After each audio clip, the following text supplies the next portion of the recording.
Kasih Pak. Jadi mungkin saya akan mengawali dengan menanggapi dulu ya, hasil survei SMRC yang memang mirroring ya, jadi inline sekali dengan, apa yang terjadi juga masukan-masukan yang sudah kita sampaikan juga sampai saat ini. Jadi memang kalau kita lihat, pelaku usaha nasional nih secara umum memiliki pandangan yang sama lah dengan temuan survei yang ada di, SMRC. Jadi COVID ini memang kita merasakan lebih parah dan lebih menekan dibandingkan dengan krisis 98. Ini unprecedented kita katakan. Dan pelaku usaha juga sudah mulai merasakan dari pertengahan Maret ya 2020. Ini semakin dalam lagi di April dan Mei sehingga kami yakin di kuartal kedua ini nanti pasti pertumbuhannya akan negatif dan mungkin sampai ke titik terendah. Dan kalau kita lihat juga di penjualan retail selama April dan Mei ini memang paling drastis ya penurunannya itu bisa sampai 22,9% negatif di Mei 2020 juga untuk PMI manufakturnya Indonesia juga ke level 28, ini 10 tahun tidak pernah ada kejadian seperti ini. Saya juga melihat bahwa temuan dalam survei memperkuat indikasi bahwa Indonesia akan mengalami negative growth yang tadi saya katakan di kuartal 2 2020 dan ini yang kita nanti lihat nih di kuartal 3 ini seperti apa karena kalau negatif lagi ya jelas ini bisa kita masuk ke dalam satu krisis ekonomi ya. Kami juga melihat sama bahwa recovery ekonomi akan berlangsung relatif lambat bila iklim investasi dan realisasi stimulus nasional ini dalam keadaan status quo. Jadi dengan lambatnya realisasi tentu saja sangat berdampak terhadap recovery yang ada. Temuan pergerakan sentimen pasar yang semakin positif pasca new normal itu sangat encouraging tentu saja. Namun kita melihat peningkatan confidence pasar domestik sendiri sangat lambat. Malah cenderung tidak stabil atau ragu-ragu dan masih berbanding tipis dengan sentimen pesimistis, menandakan bahwa peningkatan confidence pasar yang ditunjukkan pada survei yang dibuat sampai minggu ketiga Juni ini kemungkinan belum memberikan kontribusi yang terlalu signifikan terhadap peningkatan kegiatan ekonomi di sektor real. Dan yang menarik juga bahwa persepsi pendapatan rumah tangga saat ini masih didominasi penurunan pendapatan ya. Jadi hingga minggu ketiga Juni mengindikasikan bahwa masyarakat masih akan mempertahankan pola konsumsi minimalis. Jadi hanya melakukan konsumsi yang sifatnya esensial dalam jangka pendek. Jadi mengingat bahwa populasi survei pada responden SMRC ini yang masih bekerja didominasi oleh masyarakat dengan pendapatan harian, temuan persepsi penurunan pendapatan ini juga dapat mengindikasikan bahwa sampai saat ini stimulus pemerintah ini masih belum terrealisasi ya di sisi konsumsi untuk mendorong kegiatan ekonomi yang lebih tinggi. Kemudian kami juga melihat bahwa temuan terkait persepsi atas keadaan ekonomi nasional ke depan, setahun depan yang lebih didominasi oleh persepsi yang lebih buruk atau tidak berubah, ini mengindikasikan bahwa perilaku pasar yang menahan konsumsi akan berlangsung lebih lama, sehingga kemungkinan akhir tahun ini tidak akan ada dorongan pertumbuhan konsumsi domestik yang cukup kuat untuk mendorong pertumbuhan di ekonomi nasional keluar dari zona negatif ini. Ini yang sangat mengkhawatirkan dari segi berapa lamanya ini terjadi. Nah, untuk proporsi responden yang menyatakan UKM itu sulit atau sangat sulit memperoleh modal usaha, ini juga mengindikasikan bahwa memang stimulus kredit dan relaksasi pinjaman usaha ini belum memberikan pengaruh yang positif untuk mendukung resilience ya atau ketahanan dari eksistensi dari UMKM. Saya juga mau menanggapi terkait kondisi kerja. Ini saya anggap juga wajar bahwa kondisi kerja work from home tidak bisa diharapkan memiliki porsi penerapan yang tinggi. Kita lihat begitu sudah ada relaksasi, begitu sudah ada transisi PSBB, memang orang sudah mulai bekerja ke kantor. Dan ini juga dilihat karena secara nasional kita masih didominasi oleh sektor agriculture, termasuk pertanian, perikanan, perkebunan. Kemudian industri manufaktur itu pabrik yang tidak memungkinkan untuk mereka bekerja dari rumah. Jadi fungsi-fungsi pekerjaan ini tidak bisa dilakukan remote dari rumah. Juga adaptasi teknologi ya. Jadi memang sampai saat ini banyak yang belum memiliki teknologi yang mencukupi untuk bisa remote working dengan skala besar. Ini yang jadi masalah utama. Jadi dari pengalaman saya sendiri, memang dari perusahaan untuk semua pegawai bisa remote working from home itu tidak mudah dengan mengadakan virtual atau Zoom meeting secara sehari-hari ya. Jadi ini memang kita harus kemudian mulai dengan konsep menggilir jadwal masuk dengan kerja daripada full work from home.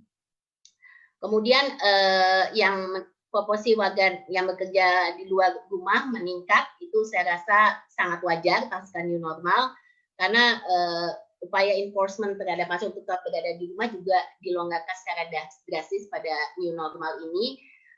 Itu juga karena selama di rumah udah pada bosen, udah pada ini, jadi mereka sudah siap dengan aktivitas. Nah, kuncinya cuman kita selalu himbau adalah soal disiplin untuk mengikuti protokol kesehatan. Saya rasa itu kuncinya yang selama ini selalu menjadi kekhawatiran. Saya juga mau melihat di sini mengenai RUU Cipta Kerja ya. Kalau itu soal disosialisasikan, kami semua setuju bahwa itu memang harus disosialisasikan. Kemudian usulan agar survei terkait kompetensi kemudahan perizinan usaha di ASEAN dan kemudahan bagi UMKM, sebaiknya ini sebenarnya menarik juga kalau kita lakukan juga bagi pelaku usaha yang beroperasi di ASEAN ya, jadi bukan hanya pelaku usaha di Indonesia. Ini memberikan gambaran yang akan lebih utuh. Tapi ini jelas kelihatan bahwa memang komparasi dan ini semua data yang sudah ada ya, bahwa memang saat ini Indonesia termasuk yang pengurusan perizinannya paling sulit, yang hiperregulasi. Nah, itu semua saya rasa persepsi dan dari data yang selama ini ada juga sudah demikian. Ini saya rasa yang juga menarik adalah bahwa di dalam survei SMRC ini adalah komparasi temuan ya pada survei persepsi masyarakat atas perizinan usaha secara umum dan persepsi perizinan pendirian UMKM. Jadi kelihatannya kalau dilihat dalam secara umum mereka mengatakan mudah, lebih dominan, namun pada persepsi izin pendirian UKM lebih banyak responden yang menyatakan sulit atau sangat sulit. Padahal pool respondennya sama. Hal ini mengindikasikan bahwa memang bagi para responden pengurusan izin pendirian UMKM lebih sulit daripada sekedar pengurusan izin biasa atau umum. Ini perlu menjadi catatan juga, dan ini semua nanti akan bersangkut juga memang kenapa kita harus melakukan RUU Cipta Kerja, karena memang UMKM ini adalah backbone daripada perekonomian nasional. Nah, saya mau juga menyampaikan di sini, mungkin di luar dari survei yang ada, memang kalau COVID-19 ini kan ada 4 hal ya yang terganggu. Jadi pertama adalah gangguan kesehatan dan ancaman jiwa. Kemudian yang kedua adalah gangguan aktivitas sosial. Ini yang kalau kita lihat, makanya kenapa penting kita perlu ada peningkatan daya beli, karena ini jelas dengan pengaruhnya aktivitas sosial ekonomi itu penurunan daya belinya sangat terlihat, dan itulah makanya kita memerlukan social safety net. Ketiga adalah gangguan sektorial untuk peningkatan risiko di sektor keuangan ya. Jadi memang kita melihat bahwa selama pandemi ini jelas berdampak kepada cash flow banyak perusahaan. Jadi bagaimanapun juga dibutuhkan, ini ada demand shock, ada supply shock. Jadi jelas dibutuhkan stimulus yang mencukupi untuk supaya mereka bisa meneruskan usahanya. Tapi yang paling penting dari ini semua memang tadi juga disampaikan oleh Pak Raden, memang impact-nya ini ada sangat kepada pengangguran. Jadi sebenarnya kalau kita lihat, saya mau sedikit share dulu kondisi ketenaga kerjaan ya di Indonesia. Jadi kalau kita lihat tingkat partisipasi angkatan kerja itu ada sekitar 133 juta ya. Kemudian penduduk yang bekerja ada 126 juta dan tingkat pengangguran terbuka ada sekitar 7 juta. Nah, kalau kita lihat dari angka tersebut, sebenarnya nilai penganggurannya masih sangat kecil, hanya sekitar 5% sebelum COVID nih ya. Pekerja lulusan SD SMP ke bawah itu ada 57%. Sedangkan pekerja informalnya itu ada 55%. Jadi ini sebenarnya permasalahan utama kita di pekerjaan informal ini sangat-sangat besar, 55% ada di sini. Sedangkan ada 23 juta pekerjaan terdampak otomatisasi dan 248.000 pekerja ter-PHK setiap tahun. Ini sebelum COVID.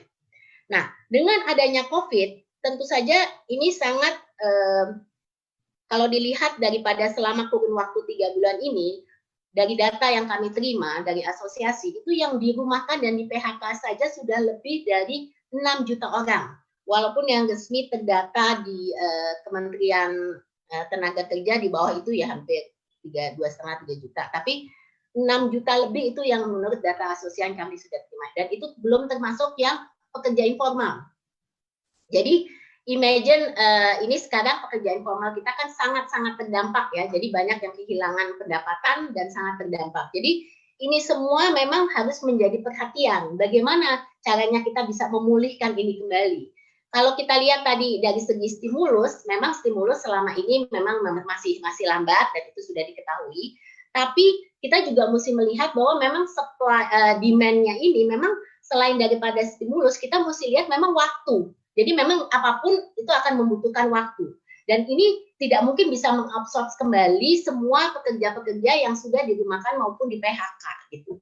Jadi ini yang saya rasa menjadi sangat kunci untuk perhatian mengapa kemudian kita merasa bahwa RUU Cipta Kerja ini sangat dibutuhkan oleh dunia usaha khususnya untuk UMKM dan koperasi sehingga dapat meningkatkan tentu saja investasi dan mempertahankan sebanyak mungkin lapangan pekerjaan yang tadi sudah hilang ya. Jadi supaya itu bisa mulai diambil kembali dan tentu saja untuk tidak menambah lebih banyak lagi. Nah, ini selalu kuncinya.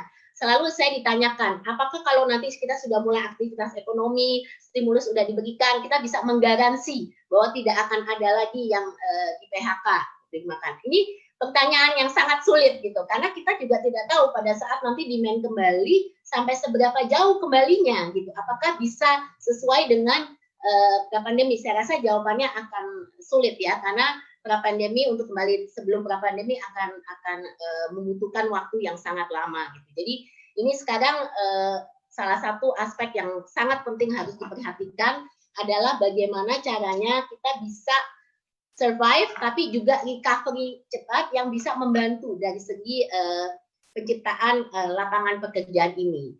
Makanya kami mengatakan bagaimanapun juga RUU Cipta Kerja ini menjadi sangat penting karena banyak unsur-unsur di dalamnya yang sebelum COVID pun sudah dibutuhkan. Jadi memang kalau dilihat dari tingkat daya saing maupun competitive index kita ini Indonesia ini sangat di bawah ya dibandingkan negara-negara ASEAN lainnya. Gitu. Jadi kita ini berkompetisi. Negara seperti Vietnam yang tadi dicontohkan Pak Suprapa juga seperti Samsung bisa pindahnya ke Vietnam gitu karena urusan-urusan yang hubungan dengan perizinan dan regulasi yang ada di Indonesia gitu. Tapi ini sudah terjadi sebelum COVID. Nah, kalau setelah COVID ini menjadi lebih penting lagi untuk bisa kita segera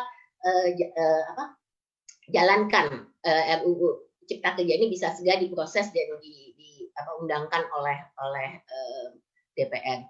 Nah, kami melihat bahwa pada akhirnya kita mesti melihat jangka panjang bahwa kita ini kalau kita mau mengambil porsi yang tadi demand itu juga kembali, kita juga berkompetisi nih, kita nggak berdiri sendiri. Jadi negara lain juga melakukan yang sama, sehingga kita cepet-cepetan.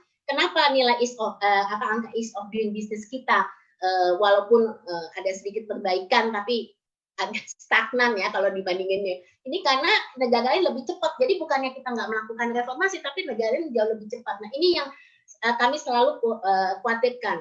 Kalau tadi Pak Raden mengatakan mengambil peluang, jelas kami semua mau mengambil peluang. Tapi kalau kita tidak bisa berkompetisi, maka peluang itu juga akan diambil oleh negara lain gitu. Jadi ini menjadi momentumnya menjadi sangat penting pada saat ini bahwa kita harus pembenahan yang dilakukan oleh Indonesia ini harus cepat dan tepat karena kalau tidak kita akan ketinggalan kereta lagi gitu. Jadi saya pikir ini mungkin hal-hal yang harus diperhatikan. Jelas kita mau ada relokasi investasi, jelas tension yang saat ini terjadi Amerika, Cina dan dependensi kepada Cina. Kita sekarang juga mau tentu saja mendiversifikasi Tapi ini semua dibutuhkan komitmen dari Indonesia sendiri untuk memperbaiki iklim usaha kita, untuk memperbaiki kita menjadi tempat yang memang menjadi destinasi untuk investasi. Saya rasa